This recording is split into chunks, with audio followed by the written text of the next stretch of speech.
Bismillahirrahmanirrahim. Assalamualaikum warahmatullahi wabarakatuh. Ustazah harap anak-anak murid Ustazah dalam keadaan sihat. Bertemu kembali dengan Ustazah Asma.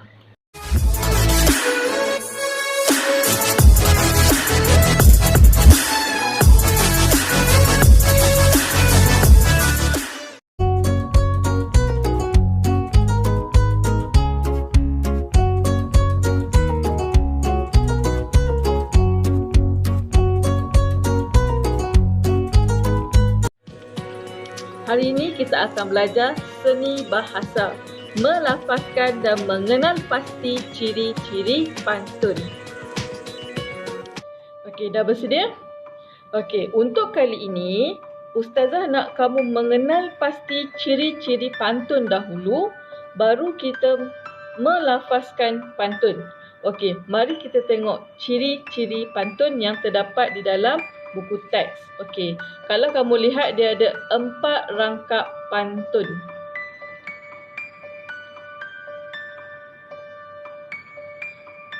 Rangkap yang pertama, rangkap yang kedua, rangkap yang ketiga dan rangkap yang keempat. Okey, jadi ada 4 rangkap pantun yang terdapat dalam buku teks. Manakala dalam satu rangkap pantun terdapat 4 baris ayat.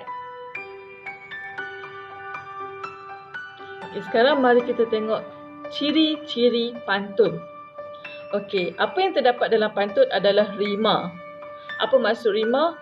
Rima ialah bunyi yang sama pada huruf atau kata akhir dalam sesuatu rangkap pantun. Pantun 4 kerat rima akhir berbentuk A, B, A, B. Mari kita lihat contoh. Okey, macam mana kamu nak mengenali rima akhir? Rima akhir kalau kamu tengok di hujung ayat. Okey, kamu tengok di setiap hujung ayat, setiap baris adalah tulisan berwarna merah. Okey, itu yang dikatakan rima akhir. Mana kata huruf ataupun kata akhir dalam satu rangkap mesti sama. Okey? Okey. Rima akhir dia berbentuk A, B, A, B. Kamu boleh tengok. Untuk baris pertama adalah A sama dengan baris yang ketiga A. Untuk baris yang kedua B sama dengan baris keempat B. Okey, ini bermaksud baris yang pertama dan baris yang ketiga di hujung ayat ataupun di hujung huruf mesti sama. Kamu tengok ci, ci. Manakala baris yang kedua mesti sama dengan baris yang keempat. Kalau kamu tengok di hujung ayat mesti sama. But, but.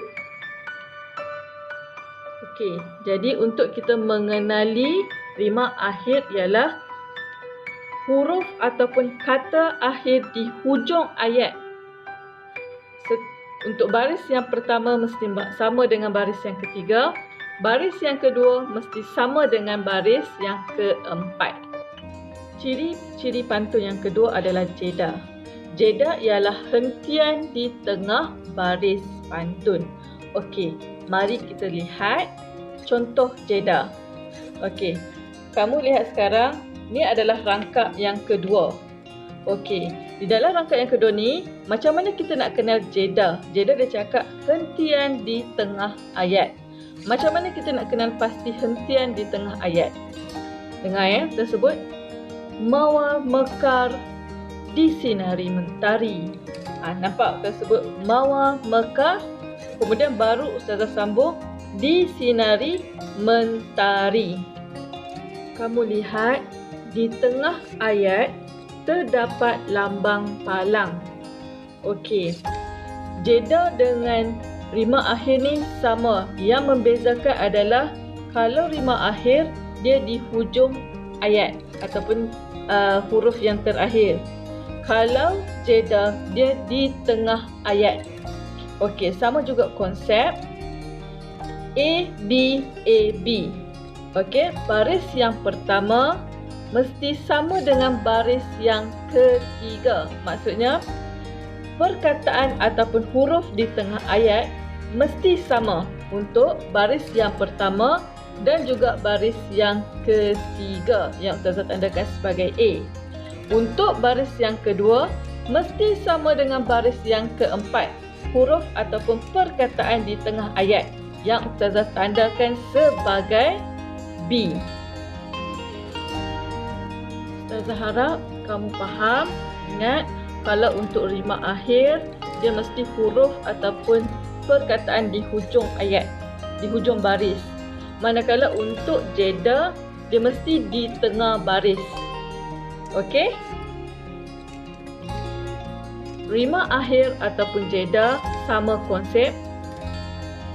Huruf baris pertama mesti sama dengan baris yang ketiga. Baris yang kedua, huruf dia mesti sama dengan baris yang keempat. Cuma yang membezakan dia adalah di mana ayat tu sama ada di hujung ayat ataupun di tengah ayat.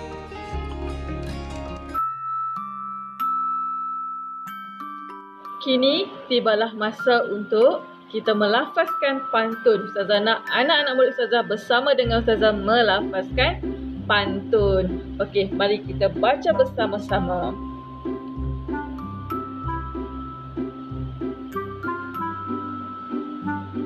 Masak kari si ikan haci, potong bersegi sayur umbut. Peralatan diri hendaklah suci, berus gigi dan sikat rambut. Mawar mekar disinari mentari, petik setangkai si gadis desa. Baju bertukar setiap hari, tubuh memakai baru selesa. Kain lusuh dibawa ke dapur, boleh dibuat pengalas kaki. Kasut dibasuh kemudian berkapur, cantik dilihat tidak berdaki.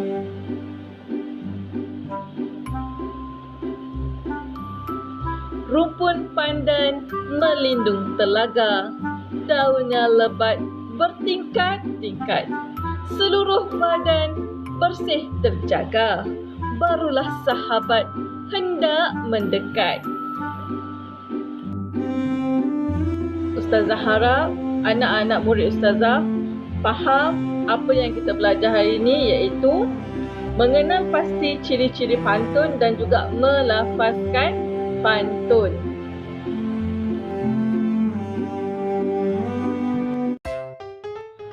Kini tibalah saat yang dinantikan oleh murid-murid Ustazah. Untuk kali ini juga kamu kena lakukan 2 aktiviti. Okey, mari kita tengok aktiviti yang pertama. Aktiviti yang pertama, kamu diminta membuat rakaman suara atau video melafazkan pantun yang bertajuk Utamakan Kebersihan Diri yang kita lafazkan sebentar tadi. Okey, Ustazah nak kamu baca pantun keempat-empat rangkap yang kita lafazkan sebentar tadi. Manakala untuk aktiviti yang kedua, kamu diminta membuat latihan dalam buku aktiviti Bahasa Melayu muka surat 54. Okey, kamu cuma lengkapkan pantun 4 kerat yang terdapat di dalam buku aktiviti. Okey, itu saja daripada Ustazah. Ustazah harap kamu dapat lakukan yang terbaik tugasan yang Ustazah beri kali ini. Okey, itu saja daripada Ustazah untuk hari ini. Sekian, terima kasih. Ingat, buat yang terbaik. Assalamualaikum warahmatullahi wabarakatuh.